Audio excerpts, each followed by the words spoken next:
Est-ce que vous avez déjà entendu parler de Cyril? Cyril, c'est un mec à Toulon qui a fait 5 mois de prison pour avoir voulu récupérer sa propre maison, qui était squattée. Et du coup, en s'en prenant au squatter, c'est lui qui allait en prison.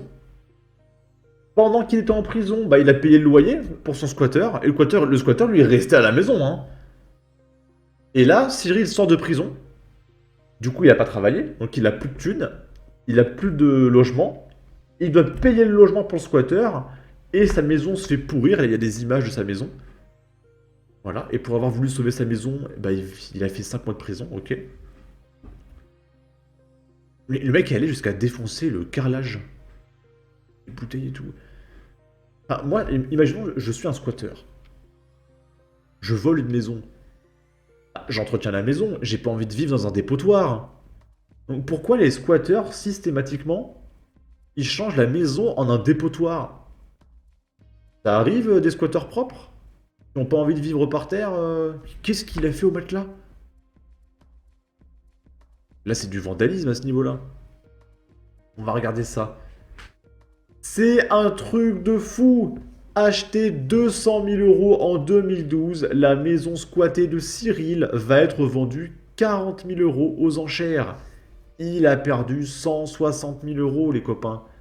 Je suis sorti de prison il y a une dizaine de jours. La descente aux enfers de Cyril, coste continue. Il y a quelques mois, ce propriétaire toulonnais de presque 43 ans avait planté sa tente devant son assureur après s'être retrouvé à la rue en raison de problèmes avec sa maison squattée. Incarcéré en octobre dernier durant 5 mois, le cauchemar continue aujourd'hui pour le quadragénaire. En septembre, il s'était installé devant son assurance à Toulon sans résultat. Un mois plus tard, après une altercation avec les squatteurs de son logement, il se retrouvait incarcéré à la prison de Lyonès, Aix-en-Provence, à son grand désarroi. Il a pris 5 mois de tôle pour une altercation avec son squatter. Je croyais qu'il y avait une loi anti-squat qui a été votée. Elle est où la loi? Mais c'est un truc de malade. Et encore, je pense qu'il n'y a pas de mot dans la langue française pour qualifier ce qui se passe. Le squatter, il... Waouh, waouh, waouh, waouh, waouh, quoi. 5 mois de détention plus tard, le quadragénaire est désespéré. Le calvaire du Toulonnais a commencé en 2017 lorsque les parents de la famille à laquelle il louait sa maison se séparent. La mère, placée sous curatelle, reste alors que dans le logement avec ses 2 enfants et ne paye plus les loyers. Peu à peu, la petite maison familiale devient une véritable déchetterie. Aujourd'hui, Cyril n'ose même plus aller la voir. Tout est cramé à cause des 6 incendies. Les différents squatteurs n'ont fait que la dégrader. Selon les experts, il faudrait raser la structure qui s'est trop fragilisée. Il n'a pas une assurance habitation qui prend en charge ça? La maman, là, qui s'occupe de ses 2 enfants. Ça veut dire qu'elle a entretenu ses 2 enfants là-dedans. Et c'est Cyril qui va en prison. Et il perd 160 000 euros. L'assurance ne sert à rien. Ok, ok, ok. Le juge, le préfet et autres représentants du coin doivent avoir des maisons secondaires, non? Que ce monsieur s'y installe, c'est legit et ça compensera un peu.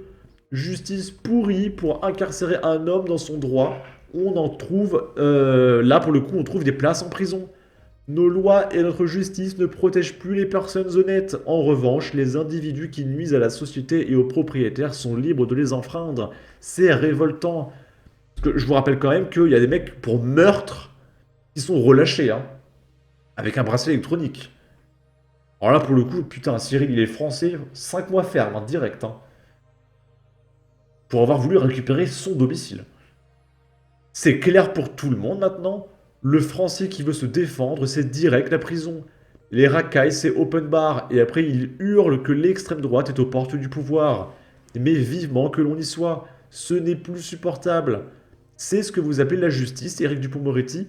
5 mois de prison ferme pour une personne en détresse alors que des multirécidivistes ne font pas une seule journée en prison. Efficace, Gérald Darmanin, encore une fois. Pitoyable, gouvernement qui prétend les protéger mais enfonce au contraire l'honnête citoyen en difficulté.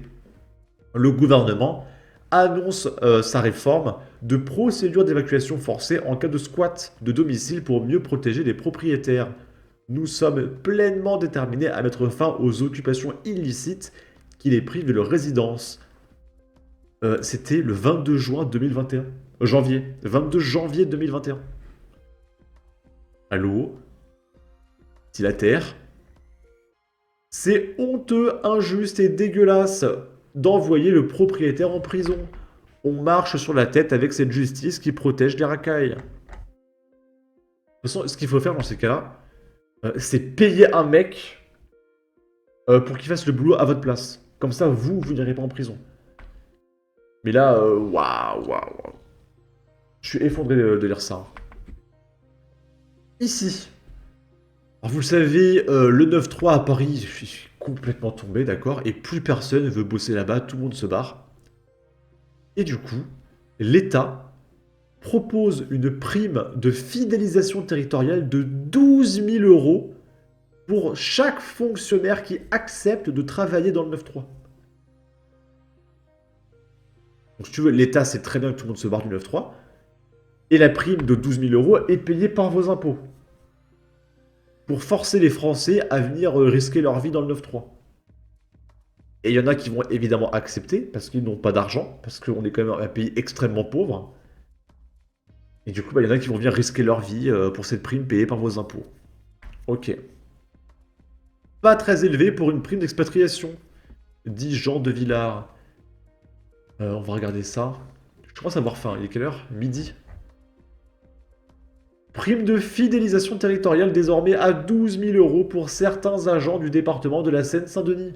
L'arrêté du 20 décembre 2023 vient préciser les nouveaux services concernés par la prime de fidélisation territoriale dans le département de la Seine-Saint-Denis.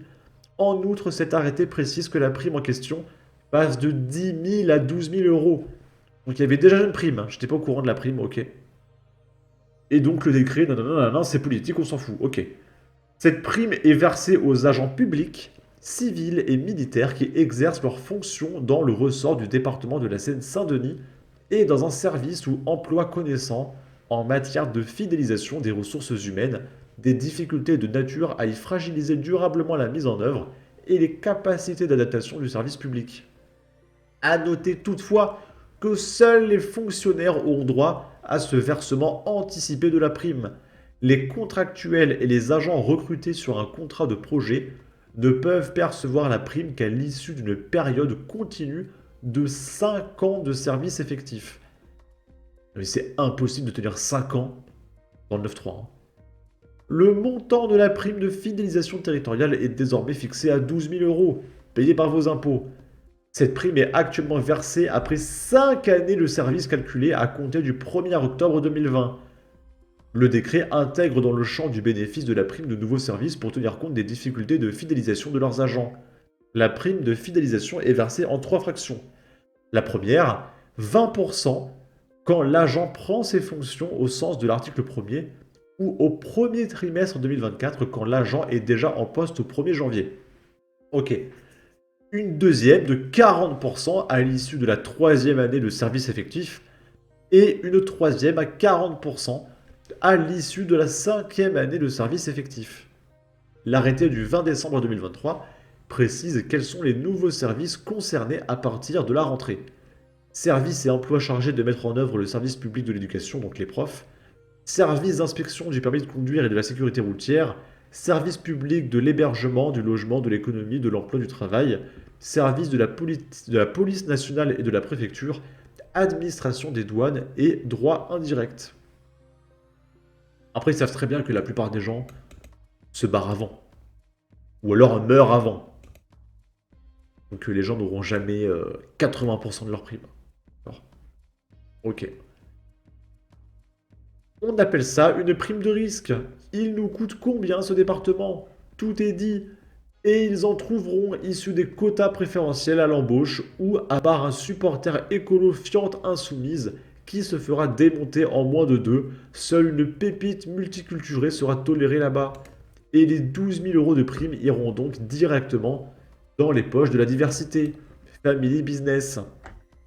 Et pour finir, là c'est à Strasbourg. Il y a le maire EELV qui dénonce les transferts de migrants venant de Paris et explique ne pas avoir les moyens d'accueillir tout le monde.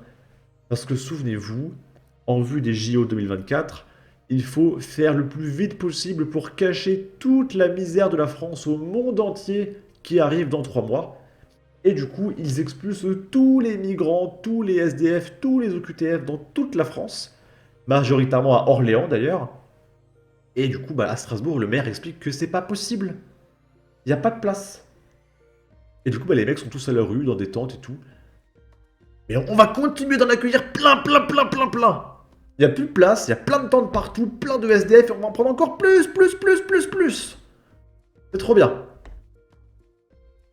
Invité de BFM Alsace vendredi 29 mars, Floriane Varieras a dénoncé le transfert de personnes sans abri de Paris à Strasbourg. Elle explique que le Bas-Rhin n'a pas les moyens d'accueillir tout le monde. C'est surtout un déplacement du problème plutôt que de le résoudre. Le problème du sans-abrisme ne va pas se régler juste par des sas régionaux. Ça ne règle rien et ça crée de l'émoi. La solidarité territoriale, je la comprends, et elle est nécessaire. Le problème, c'est qu'on n'a pas les moyens, ajoute-t-elle. Donc c'est une gauchiste qui dit que la solidarité c'est très très bien, mais il faut plus de sous. Donc les Français doivent payer plus. Dans le Bas-Rhin, 2500 personnes sont hébergées toutes les nuits dans les hôtels payés par les impôts des Français. Ce fonctionnement ne peut pas continuer, on est déjà dans un territoire très tendu. Ces personnes devraient être dans des structures d'hébergement adaptées pour permettre leur insertion. À ces 2500, rajouter des centaines de personnes tous les mois et demi, ça pose la question. Termine l'adjointe à la maire. Et rappelez-vous, dans 1 mois, il y a les impôts qui arrivent, les copains. Les avis d'imposition de 2023. Vous êtes prêts à payer? Ça va être génial. 1000 balles, 2000 balles, voilà. Pour payer les associations et les hôtels, là, pour les migrants et les SDF et tout. Je vais mettre les petits filtres anti-droit d'auteur. On va les couper. Bonjour Floriane. Hop. Bonjour Floriane Varieras. Bonjour. Vous êtes adjointe à la maire écologiste de Strasbourg en charge de la ville inclusive. Ces associations, elles... En charge de la ville inclusive. Bah c'est alors. Strasbourg est tombé, on sait pas pourquoi.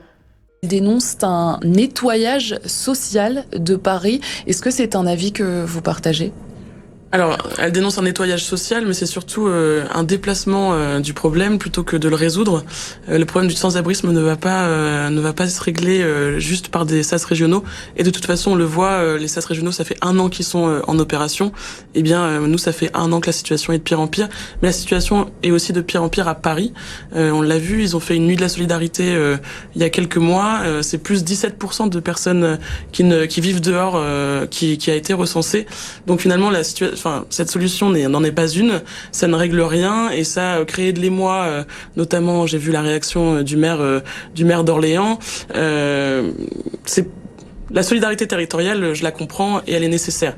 Chaque territoire doit pouvoir prendre sa part. Le problème, c'est qu'on n'a pas les moyens en adéquation en face et c'est là que le bas blesse. Alors que le problème, c'est pas qu'il y ait beaucoup trop de migrants et de SDF, le problème, c'est que les Français ne payent pas assez. Il faut plus de moyens, les copains. Plus, toujours plus, d'accord? Pour que des gens puissent vivre gratuitement. D'accord? Donc vous allez bosser. Ça m'énerve, hein. Allez, encore 10 bus de migrants et la mairie appelle à voter Bardella. Bah, ils les veulent d'habitude, ça alors. Les migrants, oui, mais chez les autres, la logique des Verts. Encore un maire très méchant. Ah, mais si, envoyez-les dans toutes les mairies d'extrême gauche. Ça peut pas tenir comme ça. Le pays ne peut pas poursuivre dans ce fonctionnement communiste. Il peut pas y avoir la moitié des gens qui bossent pas et l'autre moitié qui bosse pour payer la vie des gens qui bossent pas. Ça n'a aucun sens. Il y a trop de migrants, trop de SDF. On peut pas. Stop. En tout cas, n'hésitez pas à donner votre avis, votre opinion, à partager, liker, commenter. C'est drôle, référencement de la vidéo sur YouTube. Abonnez-vous, suivez-moi sur Twitter et à la prochaine pour de futures vidéos. Ciao!